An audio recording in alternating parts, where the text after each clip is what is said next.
This story is titled, Parents Who Treated Me Like Crap Suddenly Want to Visit Me and Told Me They'll Be Bringing a Surprise. Growing up as the youngest of five sounds like it should be fun, right? You get all the attention, the hand-me-downs, and the wisdom of your older siblings. At least, that's what the movies make it look like. My reality? The youngest by 7 years, stuck in a family that had zero bandwidth left for me. And honestly, it sucked. I wasn't the star or even the troublemaker. I was just there. A literal afterthought. My parents weren't bad people. They were just overwhelmed. My older siblings were all dealing with various issues. Health problems, therapy sessions, school struggles. My parents' lives were a constant rotation of hospital visits, counseling appointments, and meetings with teachers. And me? I was the easy one. No trouble, no drama, no extra effort required. They assumed I was fine because I wasn't demanding anything. Turns out being the kid who's fine means you're also the kid who's forgotten. I remember this one night when I was about 8. My mom was running around trying to pack for my brother's hospital stay. My dad was yelling about misplaced car keys, and my sisters were arguing over who got to use the bathroom first. I sat on the couch with a book in my lap, just waiting. I wasn't even sure what I was waiting for. Someone to notice me, maybe? But no one did. Eventually, I just went to bed without saying goodnight. It wasn't a one-time thing. That's just how it was. They call kids like me glass children. You're visible, but no one really sees you. You're not invisible in the tragic, poetic way. More like furniture in the corner. I didn't need help, so I didn't get it. I didn't cause problems, so I didn't get attention. I know my parents weren't trying to be neglectful. They were just stretched too thin. But knowing that didn't make it hurt any less. It wasn't all bad, though. Since no one paid much attention to me, I had a lot of freedom. I spent hours alone, reading books or playing video games. I'd explore the woods near our house, pretending I was on some grand adventure. Looking back, it was probably a little sad, but at the time, it felt normal. When I was 9, I made my first real friends, Mia and Clara.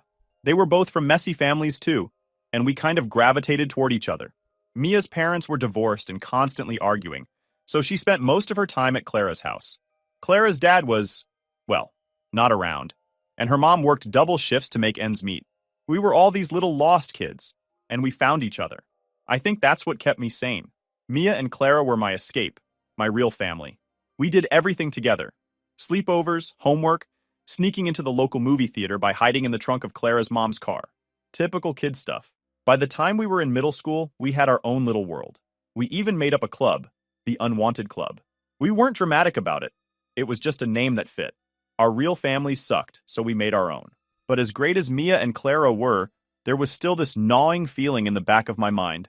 I wanted my parents to notice me. Not in a big, flashy way, just something small. Like, hey, how was your day? Or, what book are you reading?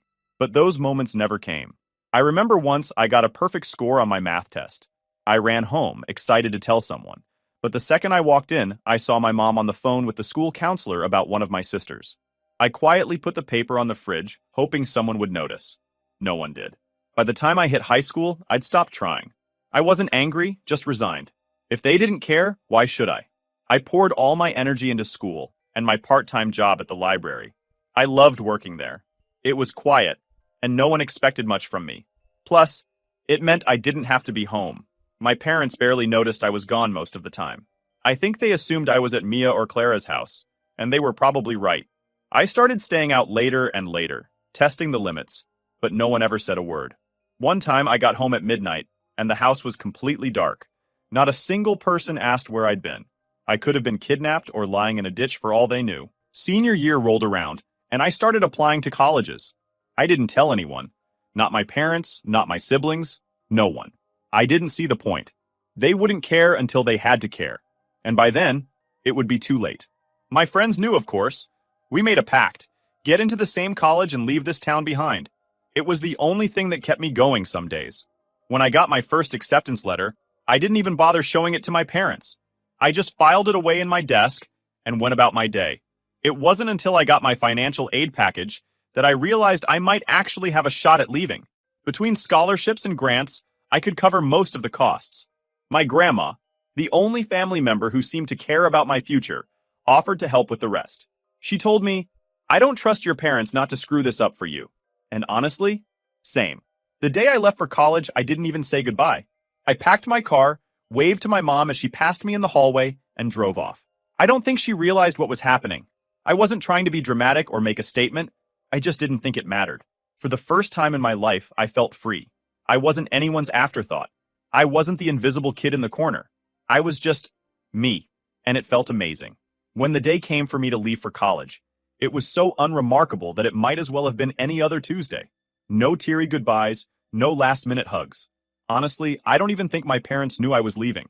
I'd packed up my stuff gradually over the last couple of weeks, and on the morning of, I loaded the rest into my beat-up hand-me-down car and left. My mom walked by me in the hallway while I was hauling a box, glanced at it, and said, "You're doing some cleaning?"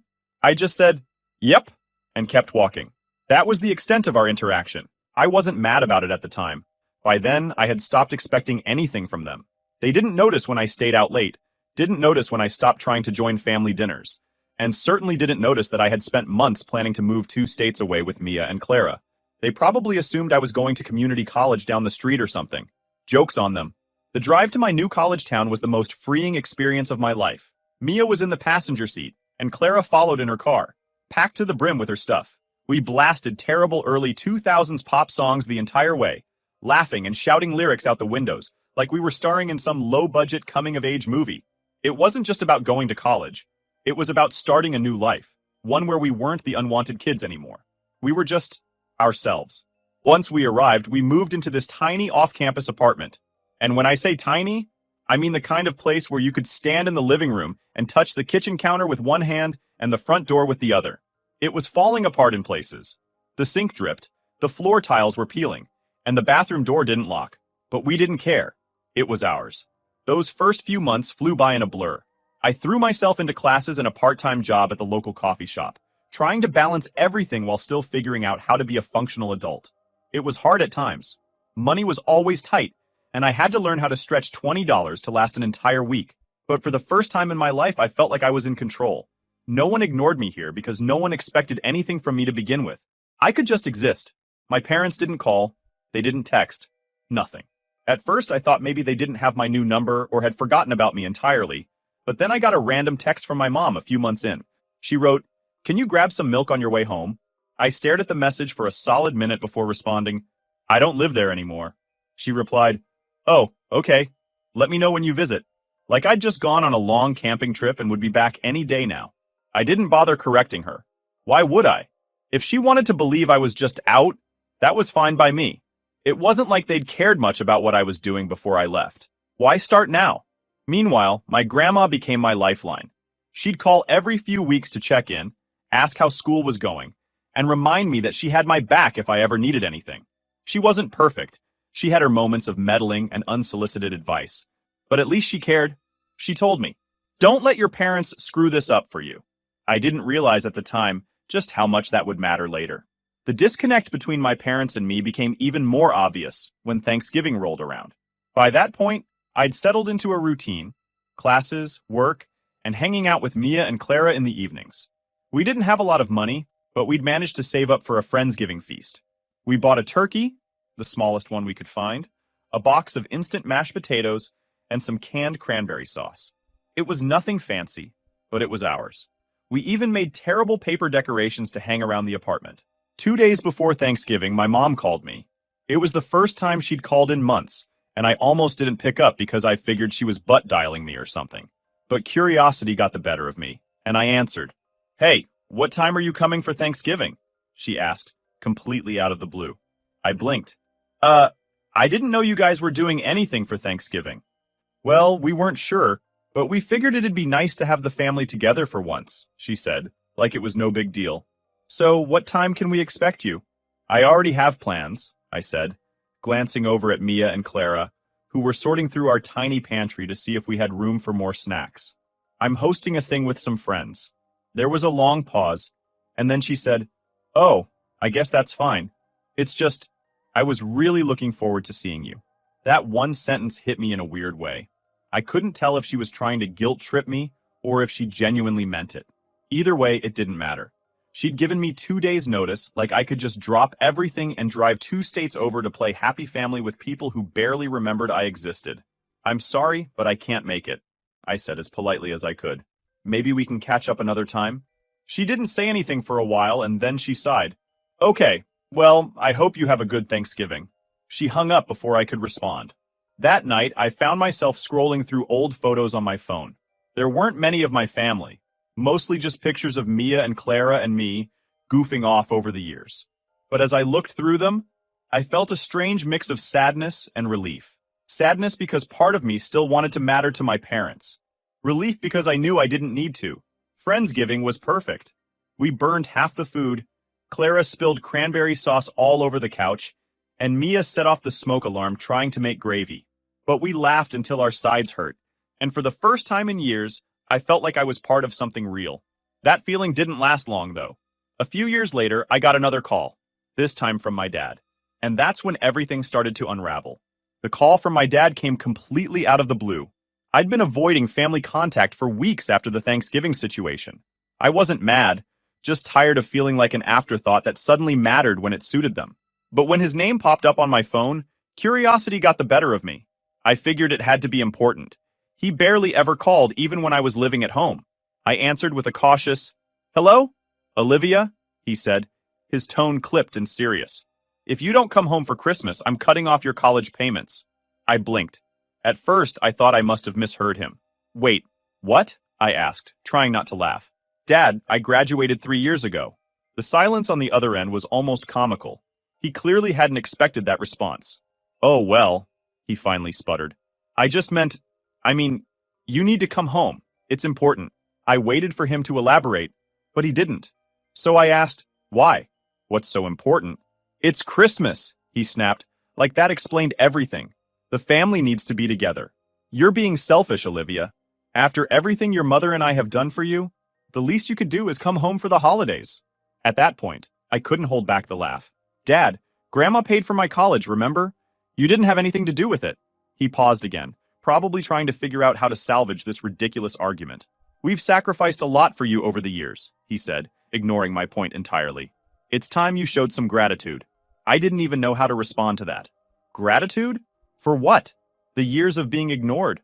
The complete lack of support or interest in my life. The sudden guilt trips and demands for attention now that it was convenient for them. It was so absurd that I almost hung up right then and there. But I didn't. Part of me wanted to see how far he'd go with this. "Dad," I said as calmly as I could, "I've already made plans for Christmas. I'm not canceling them last minute. If you and Mom want to catch up after the holidays, we can talk then." He didn't like that answer. "You're abandoning your family," he said, his voice rising. "Do you even care about us at all?" I took a deep breath, trying to keep my cool.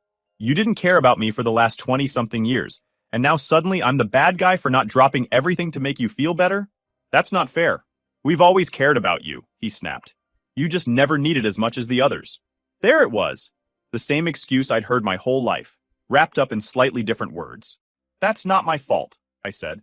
"And it doesn't mean I owe you anything now." He didn't respond, and I figured the conversation was over. But a few hours later, I got another text from him. This one was much shorter and colder. "If you don't come home, don't bother coming back at all." I stared at my phone for what felt like forever. Part of me wanted to fire back with something snarky or angry, but another part of me, the bigger part, was just tired. Tired of the guilt trips. Tired of the manipulation. Tired of being treated like a backup plan instead of a person. So I put my phone down and didn't respond. The next day, I got a text from my mom. It wasn't as blunt as my dad's message, but it was dripping with passive-aggressive guilt. She wrote, "We're so disappointed in you, Olivia. We don't understand why you're being so distant. We're your family." I laughed when I read that. Distant? I'd been distant my whole life, and they were just now noticing? It was almost funny, but as much as I wanted to let it roll off my back, there was this tiny part of me that felt that old, familiar sting of guilt. That little voice in the back of my mind whispering, "Maybe they're right. Maybe you are being selfish." I tried to ignore it. I threw myself into work and school, went out with Mia and Clara, and tried to focus on the good things in my life. But the texts kept coming. My mom, my dad, even one of my brothers, they all seemed to be working together to guilt trip me into coming home for Christmas. It was relentless. Then, about a week before Christmas, I got a call from Jake, my older brother. I hadn't spoken to him in years. Out of all my siblings, he was the one I thought might understand me the most. He wasn't as sick as the others, and we'd had a few decent conversations when we were kids. So when his name popped up on my phone, I actually felt a flicker of hope. I answered with a hesitant, "Hey, Jake, what's up?" "Hey, Liv," he said, using the nickname I hadn't heard in years. "Look, I know things have been tense with Mom and Dad, but we need to talk." "Okay," I said, already bracing myself. "About what?" There was a long pause before he finally said, "They've been talking about making you the legal guardian for one of the boys." My heart dropped. "What?" "You're the only one who's really stable," he said, like it was the most logical thing in the world. "The rest of us, well, we've got our own issues. Mom and Dad think you'd be the best choice." I couldn't believe what I was hearing. After years of barely acknowledging my existence, they wanted to dump this massive responsibility on me? I felt my anger bubbling to the surface, but I tried to stay calm. And they just decided this without talking to me? "They've been planning it for a while," Jake admitted. "I thought you should know before they sprung it on you." I was furious. "No," I said firmly. "Tell them I'm not interested." "Liv, come on," he said, his tone pleading. "You're part of the family." "Family?" I snapped. "Don't talk to me about family, Jake. They ignored me for my entire childhood. Now that they need something, suddenly I'm part of the family? I'm done." There was a long silence before he finally said, "Okay, I get it. I'll tell them." I hung up and sat there, staring at the wall, trying to process everything. It wasn't just about Christmas anymore. They were trying to use me, again. But this time, I wasn't going to let them. After that call with Jake, I couldn't shake the anger boiling inside me. I mean, who just decides that someone's going to become a legal guardian without even asking them? It wasn't a casual favor they were requesting. It was my entire life they were trying to hijack. I replayed Jake's words in my head over and over. "You're the only one who's really stable." Oh, now I was the stable one? Convenient. For years, I was invisible to them. They didn't care about my good grades, my part-time jobs, or even when I left home without a word. But now that I'd managed to build something for myself, I was suddenly the responsible one, the stable one, the one they could count on to clean up their mess. It was infuriating. I didn't respond to Jake for days. What was there to say? I knew he wasn't entirely at fault. He was just the messenger. But that didn't make it any less insulting. Meanwhile, the texts from my parents kept coming. My dad sent another one-liner. "Don't make us regret trusting you." Trusting me? They hadn't trusted me with anything my entire life, but now they wanted me to take over their responsibilities? I wanted to ignore them, but the messages made it impossible. My mom sent long, rambling texts about how family sticks together and how they'd sacrificed so much for us kids. Sacrificed? For who? Because it sure as hell wasn't for me. I didn't respond to her either. I couldn't. Every time I started typing something, the words just felt inadequate to explain how much they'd hurt me over the years. Then, about a week later, I got another surprise. My mom showed up at my apartment. It was a Saturday morning, and I just sat down with a cup of coffee to binge a new show on Netflix. When I heard the knock on my door, I assumed it was Mia or Clara coming over unannounced, like they usually did. But when I opened the door, there was my mom, standing there with this strained, almost desperate look on her face. "Mom?" I said, blinking in disbelief. "What are you doing here?" "We need to talk," she said, brushing past me like she owned the place. I was too stunned to stop her. She walked into my tiny living room, looked around at my mismatched furniture and cluttered coffee table, and said, "This is where you live?" "Yes," I said, crossing my arms. "And I like it. What do you want?" She sighed, sinking onto my secondhand couch like she was carrying the weight of the world on her shoulders. "Your father's health is getting worse," she said quietly. "He's in and out of the hospital, and we don't know how much time he has left." I stared at her, trying to process what she was saying. I wasn't heartless. I didn't want my dad to suffer. But the timing felt so calculated. "I'm sorry to hear that," I said cautiously.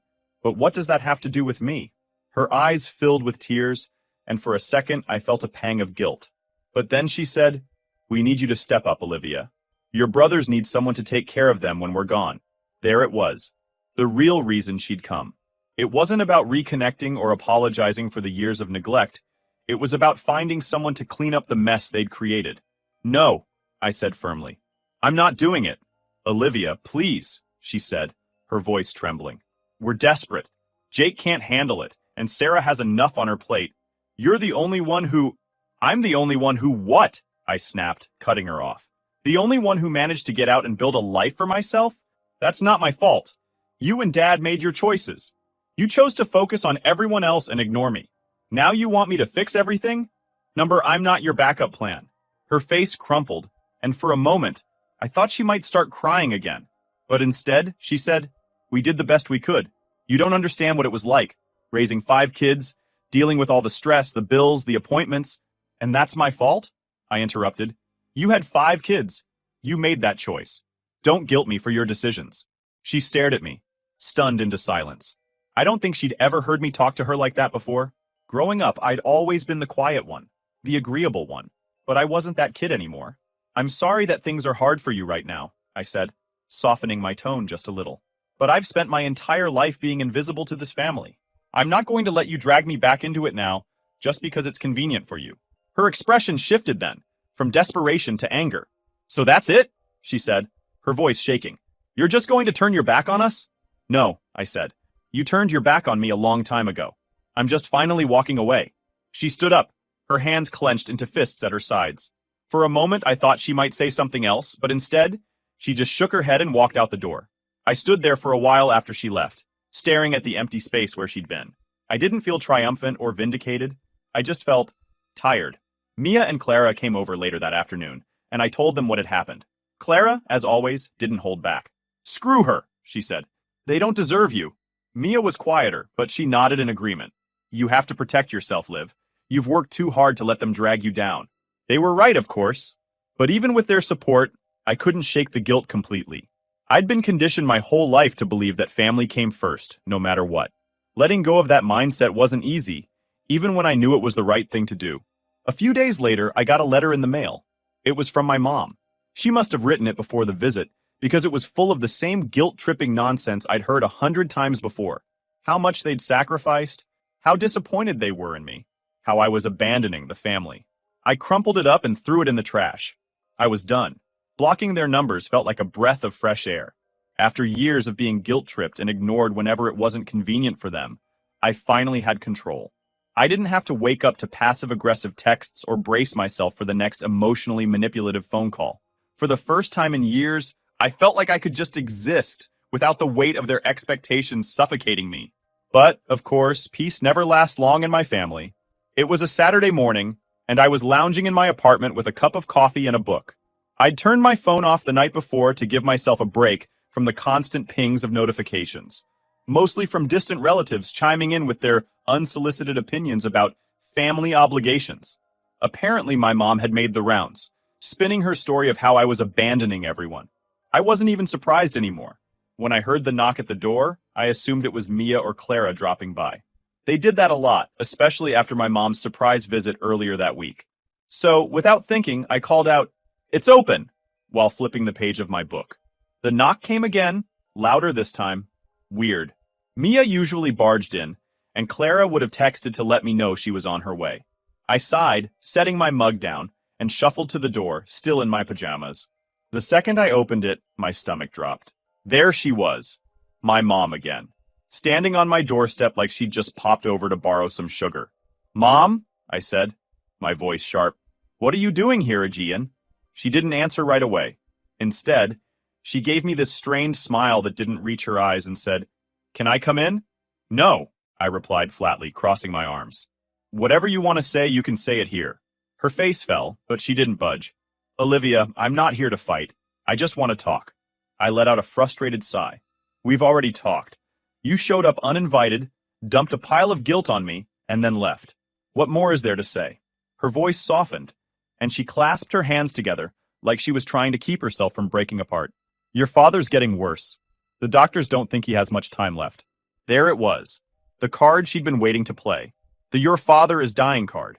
I should have seen it coming, but it still hit me like a punch to the gut. I wasn't heartless. I didn't want my dad to suffer. But after everything they'd put me through, I couldn't just drop everything and rush to their side. That part of me, the part that would have sacrificed anything for their approval, was gone. "I'm sorry to hear that," I said carefully, keeping my voice steady. "But this still isn't my responsibility." Her eyes widened like I'd just slapped her. "How can you say that? He's your father. And I'm his daughter," I shot back. "The one he ignored for 25 years. The one who wasn't worth noticing until he needed something." "That's not fair," she said, her voice trembling. "We did the best we could." Did you? I asked, my anger bubbling to the surface. Because from where I'm standing, it looks like you chose to focus on everyone else and left me to fend for myself. And now, because I actually managed to build a life for myself, you're trying to drag me back into the mess you created. That's not my fault, Mom. Her face crumpled, and for a moment, I thought she might cry. But instead, she straightened up, her expression hardening. So, that's it? You're just going to turn your back on your family? I stared at her, feeling the weight of her words settle over me. No, Mom. You turned your back on me a long time ago. I'm just finally walking away. For a moment, she didn't say anything. She just stood there, staring at me like she didn't recognize the person in front of her. Maybe she didn't. The Olivia she knew, the quiet, obedient girl who never caused problems, was gone. This Olivia wasn't going to bend over backward to please people who'd never cared about her in the first place. Finally, she shook her head and muttered, I don't even know who you are anymore. That makes two of us, I said, my voice cold. Maybe if you'd bothered to get to know me when I was a kid, this wouldn't be such a shock. Her lips pressed into a thin line, and she turned to leave. But before she stepped through the door, she looked back and said, You'll regret this one day, Olivia. When we're gone, you'll wish you'd been there. I didn't respond. I didn't trust myself to. I just closed the door behind her and leaned against it, feeling a strange mix of emotions swirling inside me.